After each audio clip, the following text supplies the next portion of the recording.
ప్రధానమంత్రి ప్రతిష్టాత్మకంగా తీసుకుని పేద విద్యార్థులకి నైపుణ్య శిక్షణ కోసం అని తీసుకొచ్చినటువంటి పథకాన్ని బీజేపీ పాలిత రాష్ట్రాల్లోనే మిస్యూజ్ అయినటువంటి ఉదంతాన్ని కాగ్ బయటపెట్టింది.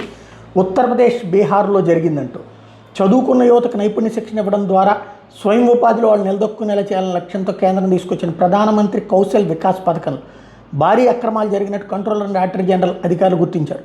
2015-22 మధ్య అయితే ఇది వీళ్ళు వచ్చాక 15-22 అంటే బీజేపీ వచ్చాకనే 22 మధ్య 3 దశల్లో నిర్వహించిన శిక్షణకు సంబంధించి బీహార్, ఉత్తరప్రదేశ్లో ఈ అక్రమాలు చోటు చేసుకున్నాయని తెలిపారు. 111111 అంటూ నెంబర్తో బ్యాంక్ ఖాతాలు సృష్టించడంతో పాటు ఒకే ఫోటోతో లక్షల మంది ఈ పథకం కింద నమోదు కావడం, శిక్షణ కేంద్రాలు మూసేయడం వంటి వాటి గుర్తించినట్టు పేర్కొన్నారు. ఎలాంటి మెరిట్ లేకుండానే సంస్థ లక్షలాది మందికి బెస్ట్ ఇన్ క్లాస్ పేరుతో నైపుణ్య సర్టిఫికెట్లు జారీ చేసినట్టు గుర్తించారు. దీనికి సంబంధించిన ఆడిట్ నివేదిక గత గురువారం లోక్సభలో ప్రవేశపెట్టారు. కౌశల్ వికాస్ యోజన కింద 2015-22 మధ్య 3 దశల్లో నిర్వహించిన కార్యక్రమంలో 1,32 మంది అభ్యర్థులకు శిక్షణ ఇచ్చేందుకు 14,450 కోట్లను కేంద్రం కేటాయించింది.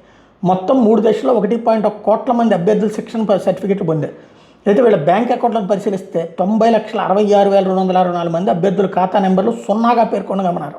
అదేవిధంగా 5,24,537 మంది ఖాతాలకు సంబంధించి 12,122 మందికి ఒకే నెంబరు, మరో 52,381 మందికి రిపీటెడ్ నెంబర్లు ఉన్నట్టు కాగ్ గుర్తించింది.